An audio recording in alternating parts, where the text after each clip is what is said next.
So I have the good fortune of having the founders of two of the most promising scale-ups in India at the moment, and that too from very varied sectors, D2C and EdTech, with us today.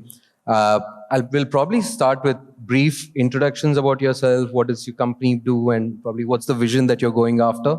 Maybe quick introductions, Chakri and Tanushree.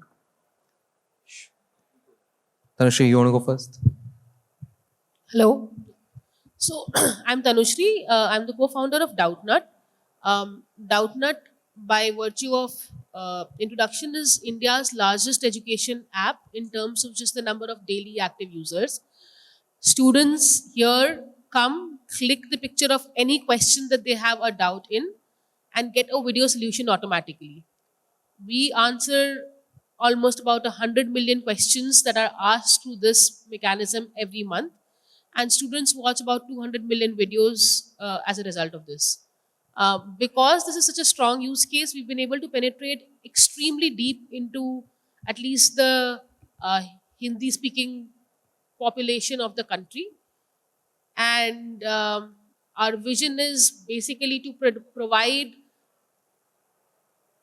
resolution to the biggest anxiety that students have, and the reason for which they actually drop out of education, even if not technically, but kind of lose interest in education. Wow, that's a massive, massive scale. I think that's the beauty of the market that we operate in, right? 100 million every month is, unimaginable. So great to see that. Chakri, over to you. Pleasure to be here. Basically, Country Delight is a direct-to-home consumer brand. What we do is deliver fresh food essentials directly from the farm to the doorstep of customer. We are operating in 15 cities across 11 states, currently serving nearly 2 million customers through 400,000 households across the country.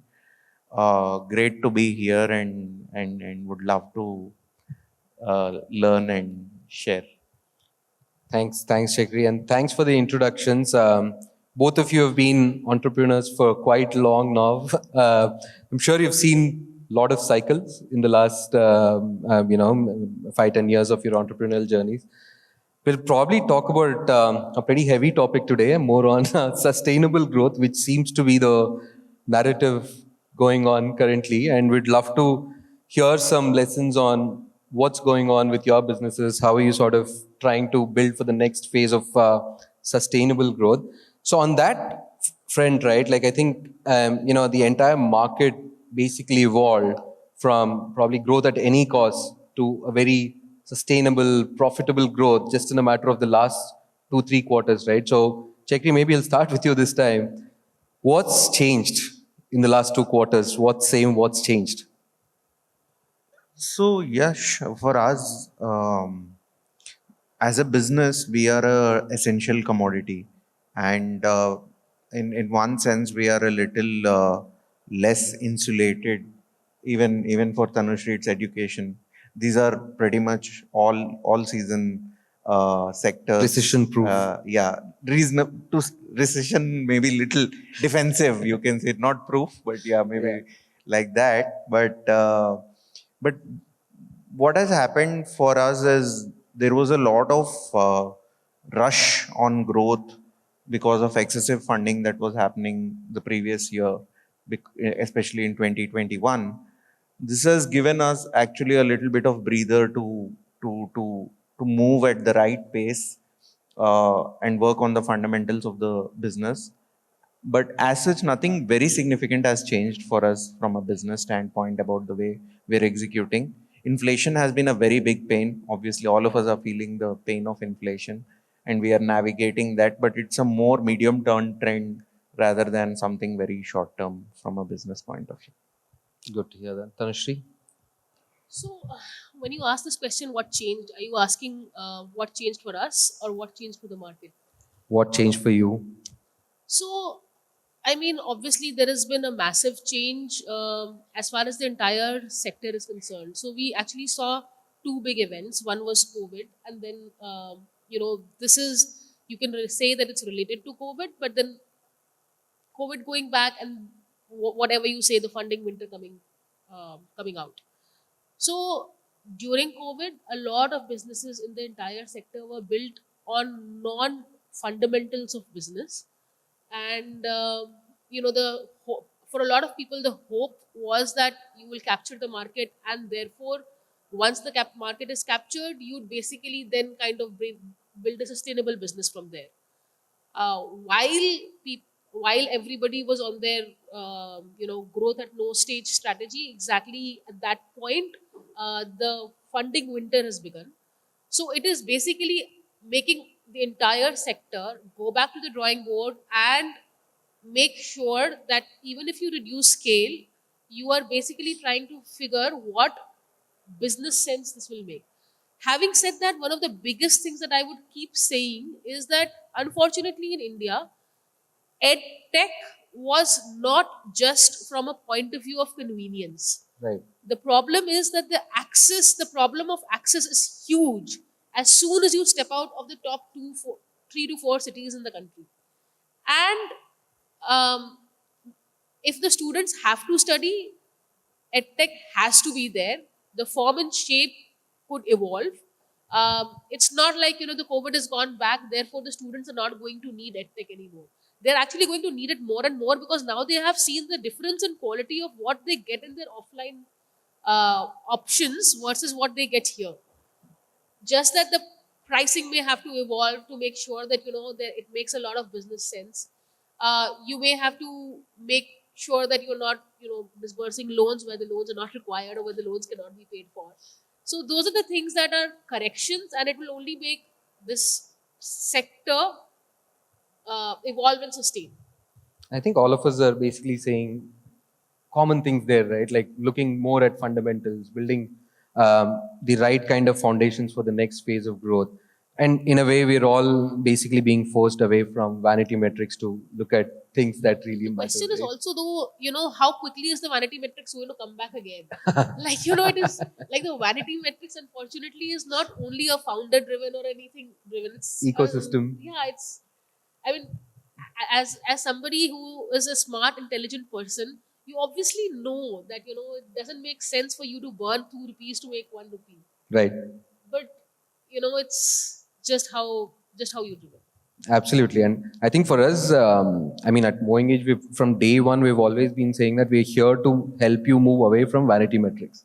Stop looking at just like, oh, I've got, X number of installs or Y number of downloads, because it doesn't really matter if people are not coming back and using your properties and using your buying frequently enough, right? And that was the core premise. And we, like you rightly said, people were like very focused on, oh, I got 100 million installs, but okay, what after that, right? Like, so when you think about your businesses, right, like, and when you think about the right kind of leading metrics which will help you set the foundation for this next phase of growth, what do you typically look at beyond, like, let's say DAOs, MAOs, and some of those ratios?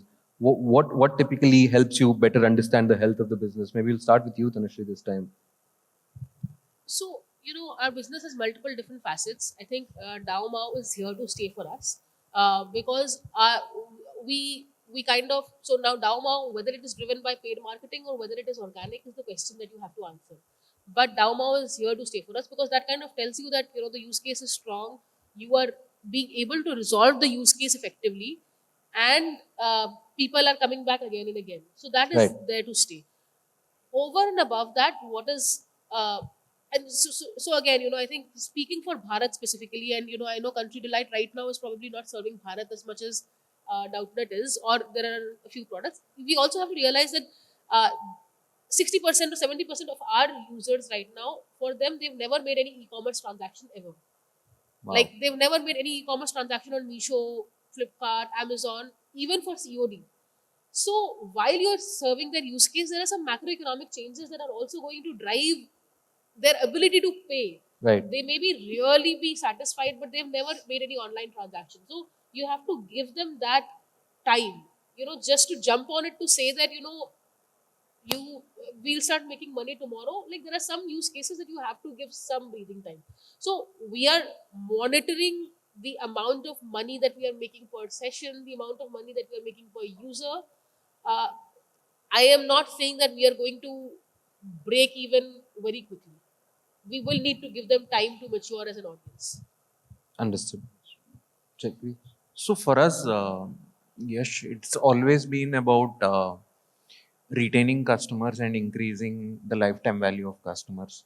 From day one, the business was thought through a long-term lens, at least, uh, because of an age-old habit that's there in India. Nothing very special about it. But we have the luxury of thinking that, okay, if I have to slow my growth on customer acquisition, how do I widen my growth on cross sell by giving more products to the same customer, by working on top line and bottom line at the same time? How do I work on retention by expanding the scope of convenience services that I can offer to my customer? These are some of the things that we are answering now, while not aggressively pursuing growth but not reducing it either.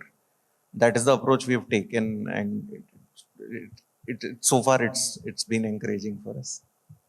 Got it. And you, Chakri, especially on the Country Delight side of it, if I look back at the journey, right, you've been very deliberate about your growth. You've stayed under the radar in the initial first few years and you slowly built a lot of right foundations, right? So, but if you look back at this journey post the, let's say, the product market fit stage and to the stage where you are, and with the benefit of hindsight, what were your biggest learnings? And if you were to look back, what would you have done differently, Chakri?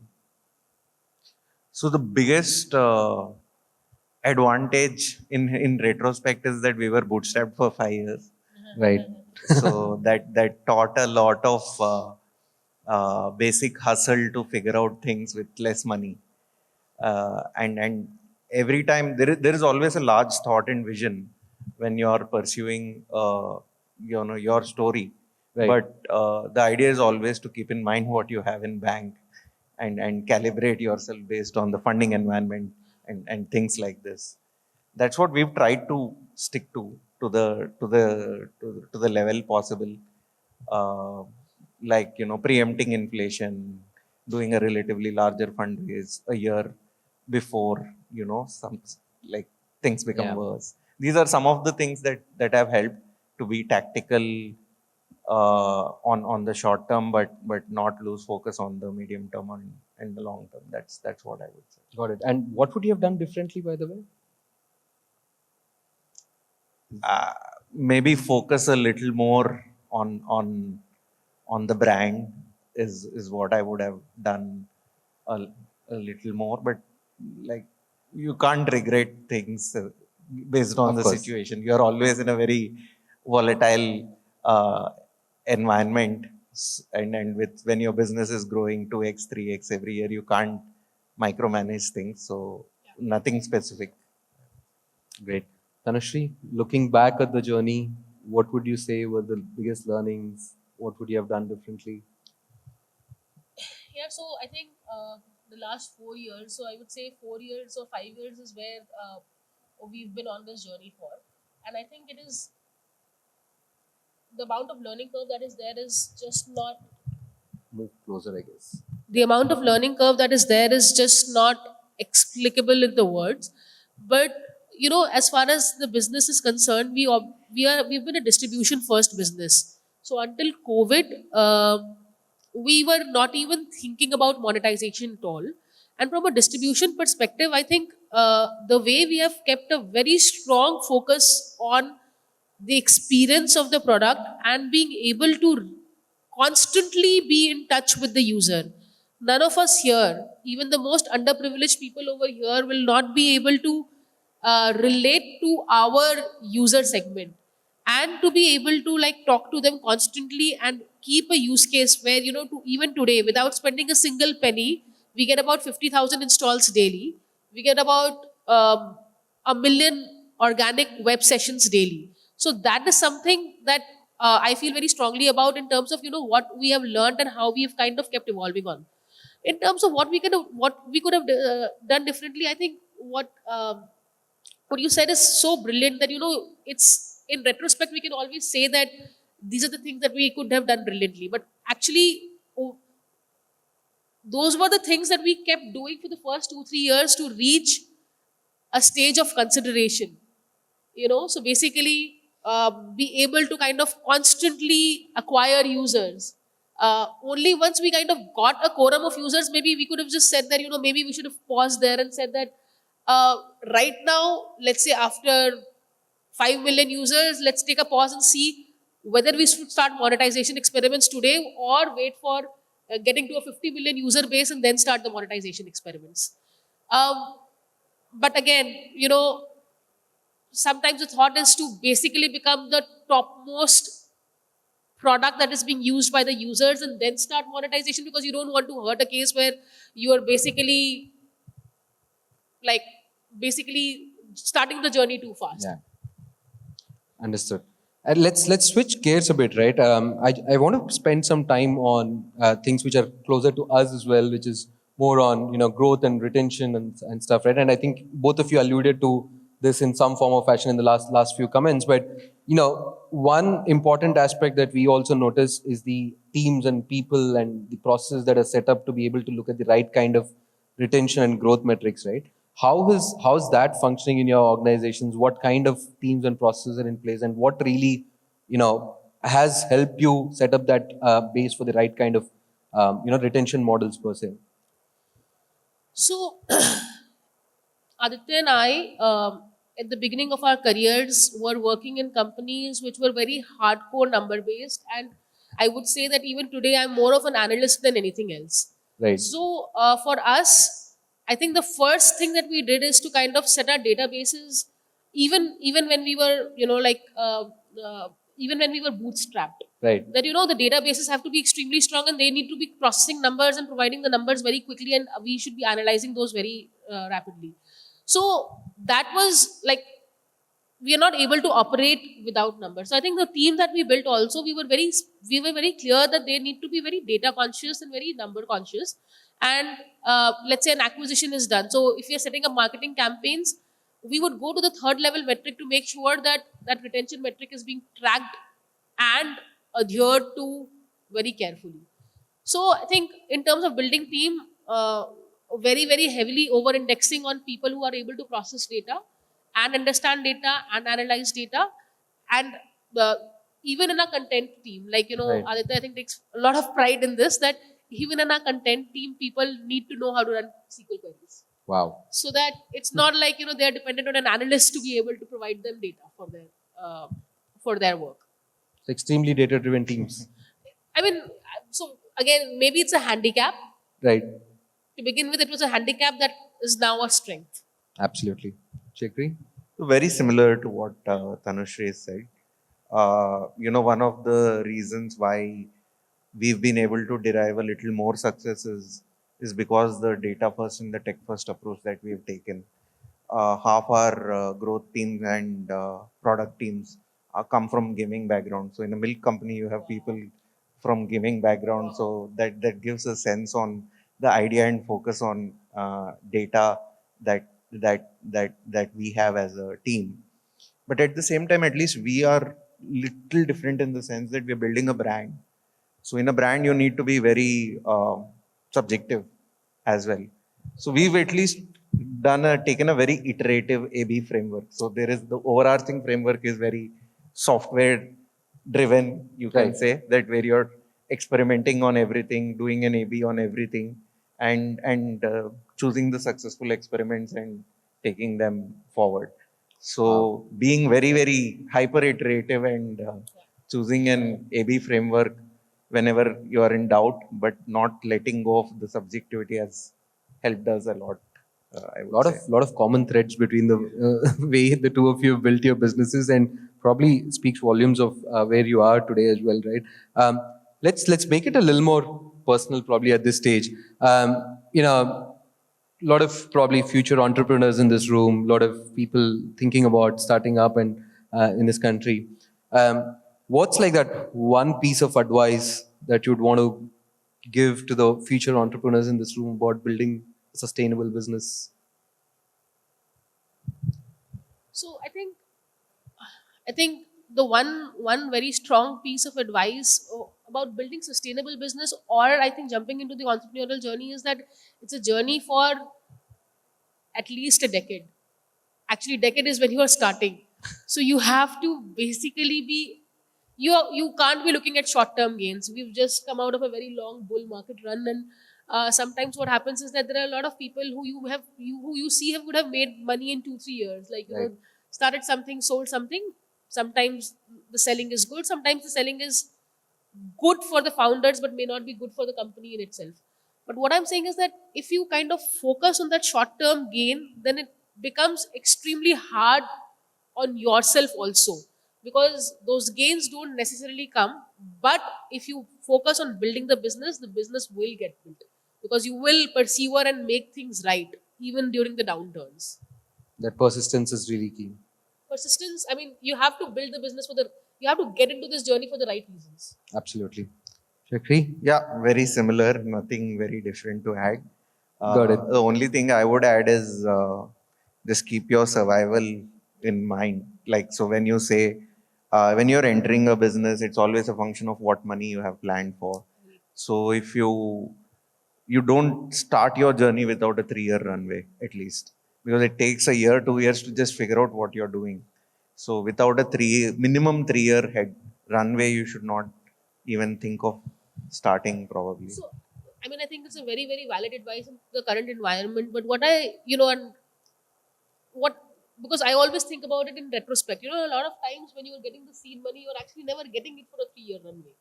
So it's not possible for a lot of people to even, like, you know, you are basically kind of going on with a vision and saying that, you know, you're going to achieve this and you're probably going to do it in a year. And then you probably get the next roll of dice. So if you were to kind of, like, at least in my experience, if I go back and think about when I raised my first round of money in 2018, Right. there was no way that they were expecting, or that we could have done anything if we were to stretch it out for 3 years, because then we would have not made enough. But I think, you know, to add to your point, I think once we reach that quorum again in terms of the funding, we shouldn't have kept running at that same pace of burning the money in like 18 months or 12 months. At Back that at the point, we table should have again. like recalibrated. And I think you use the word calibration. Calibration is supremely important.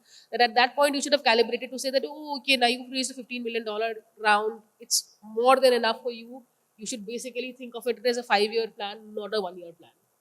Just to add a little to that, see, if you're raising institutional money, there is pressure to. Numbers. You've broadly achieved some form of PMF if you're raising institutional money. Right. That's where angels come in. When you have angel money, the pressure is little less.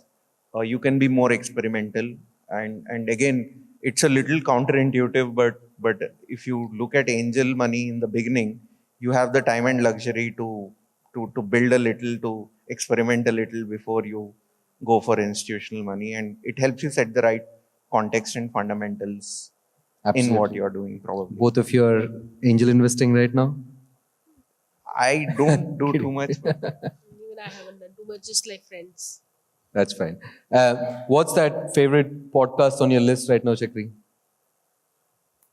Not too much time for podcasts. Book recommendations, podcast recommendations.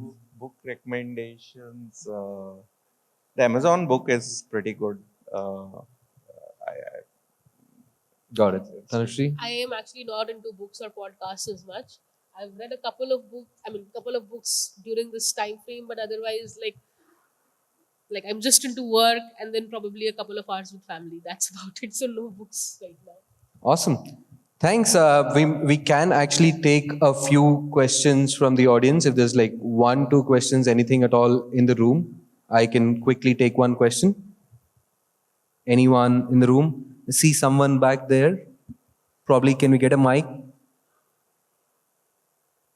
Hi. So my question is, Mr. Chakradhar. So like we had a session of omni-channel presence as well. So how do you see Country Delight as an omni-channel? So do you see the future? Because as of now, all the products which are like high quality product are available on the app. But other than that, we are not able to find it anywhere. So like what do you see as a future for Country Delight in that case? So the idea of Country Delight is to build a direct-to-home brand. So when I say direct-to-home brand, what we mean is our products are meant to come fresh to your house, and that involves managing the entire supply chain from farmer to consumer. For example, if you take a milk, most of our products come within 36 hours to your doorstep. So omni-channel might not be a very relevant approach for us, and we are actually trying to have a very different take on the way food should be consumed, or food essentials should be consumed in India. So my question is for Chakradhar. So as you mentioned that for around 5 years you ran a bootstrap business. So wish to know about the mindset shift, like from running a bootstrap business and thinking about the numbers, money in bank, and all those things, and then suddenly going into the funding way and looking towards growth as a primary metric. So how did that thing happen, and was it actually challenging for you, or you enjoyed the process? So yeah, being bootstrapped, that's what I said, that being bootstrapped is a big advantage if it eventually works out. Sometimes you might be at the wrong place at the wrong time, but the thing is, that's why I said angel money helps a lot. It gives you the luxury to experiment. But once you have raised institutional money, it is assumed that you have some form of PMF, and you have to build at a fast pace. So for us, actually, it was a good ride once we started institutional journey, because a lot of clarity was built over the 4 or 5 years of struggle. A quick question about bootstrapping itself. How do you focus on building tech product while it's operational intensive at the same time, and handle the implications of not having enough funds, bootstrapping your company throughout this process, and at the same time looking for investment just to ensure the journey is taking right directions at the right time? How do you build around that? Are engineering resources ever enough? I think it's relevant for both of you. I'd love to No, hear no, from maybe both of you. Tanushree can also add Yes, on please. this, because she'll have her share of experiences. But in the bootstrap phase, it is again very tactical and about the runway that you have. That is the first thing. To be honest, we had two engineers work on Country Delight till we raised our series seed round, and those were the guys who believed in the vision and stayed with us in the beginning. But everything was built by two guys till we started our institutional journey, and because we couldn't afford anything more than that. So it's a function of taking you from A to B, and A to B involves getting a PMF. PMF means what is it that you're going to sell, how are you going to sell, and probably if possible, how are you going to make money out of it. These are the three questions that you need to answer for yourself, and if you can reach there, then you can figure the things from there. I hope I answered your question. Thank you. Yep. Tanushree, what's your take? Yeah, so basically on the team side, I think I completely agree that, and for us also, at least because we were running a bootstrap business to begin with, at least in the early years, the mindset was very, for the lack of a better word, a very banya sort of mindset. And until we raised institutional round, we had like one full-time engineer, even though we were building a pure tech product, and 3-4 interns, and those interns were being paid like rupees 16,000. They were like college interns. And then even after raising institutional round, I think we had like 3-4 engineers working, even though you're serving millions of users. Even today, we have our total tech team size is 25, and I think even that may be a little more than we really require.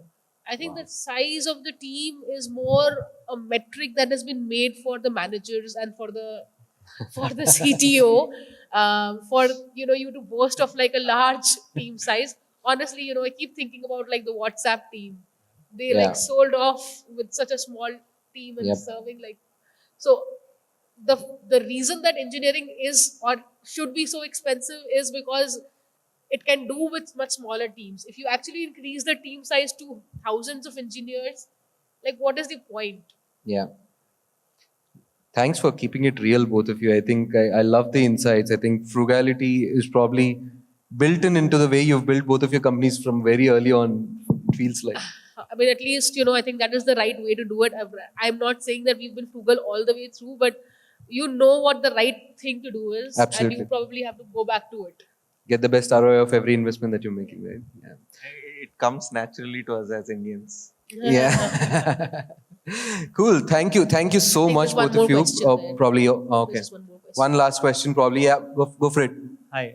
So my question is basically, having a tech first departments right from the start can be very excellent. But let's say for an ongoing company where different functions are not that tech heavy, or maybe not even analytics heavy. Let's say for a sales department or even ops department, they're not they're not having data and analysis on a regular basis. So either it is from top bottom we analyze it, but it's a lagging indicator where after a certain period in time where some things have fallen down, then we realize things has to be done. But if that culture can be built for an ongoing company, that would be really great. If you can show some light how we can build that culture. So, yeah, I think we and obviously Chakradhar will have much more insight on that. But we were running a sales force of maybe ranging from 100 people to 1200 people to 400 people at different points in time, and an accounts team of a large number of people, and a content team which was very, very large. I think the most important thing for anything to run smoothly was to get data immediately on whatever is being processed. If content is being created, you should have whatever the quality metrics very soon. If sales are being done, you should have all the different metrics coming in very soon, because and the entire org becomes data driven. I think if it comes from the top, the entire org basically becomes like that. I'm sure that there are organizations which can run without that also, but then it's every organization has a different DNA. For us, just having a number, even only at the end of the day, was just not enough. Like we really rely on hourly numbers and real time dashboards. You've also democratized the entire data access, also, right? In a way, across your entire Yeah, organization. everybody has access to everything. Yeah. No, see, sometimes I can understand in analog businesses, it's very difficult to understand how tech will come and play a role. But unless your data, what is tech and data? Finally, it is access of information at a very quick pace. And the quicker you get information, the quicker your decisions will be, and the more agile you are, and the more you build things faster. So while even if it is unintuitive, it makes a lot of sense for you to just enter that black box to just get access to information quicker. Like if you just focus on that one metric, that itself can make a big difference to what you're doing and the way you're doing. That said, when we look at, one is tech and second is scaling. So access to data is one aspect. Second is scaling. Scaling doesn't require tech unless it's a problem that needs to be solved for 1,000 people. If it's a problem that needs to be solved for 10 people, you don't need tech for it. You can find the most efficient way of doing it, and that's what we've chosen, till a problem required to be scaled at a very big level. So just balancing between these has helped us so far, at least in navigating some of the problems that Just a follow-up question in case you allow me to. Sorry? One follow-up question in case you allow. Yeah, Can go we- for it. So basically, let's say even they are monitoring different sets of data. We have a certain department, let's say a BI department, that analyzes different sets of data. But for them to have regular data crunching for all the departments, it's difficult. So let's say if we can build that culture where even let's say the sales department monitors that their Yeah. that will be really beneficial. So I was asking in case we can build that culture, or we can have some steps where even from ground up we have that analysis made, and thoughts coming from ground up. So honestly, I actually definitely believe that one data department should not be data crunching for everybody, because that I think is the worst thing to do, because then people kind of rely on the data department, which is Bottleneck. not only a bottleneck. Like the data team will not understand the data as much as the business team will, folks. or whoever needs that data will. So if a person himself or herself doesn't think to begin with that they need data, then probably at least somebody who has an experience I would say that you will really need to coach, or it may be a red flag in itself.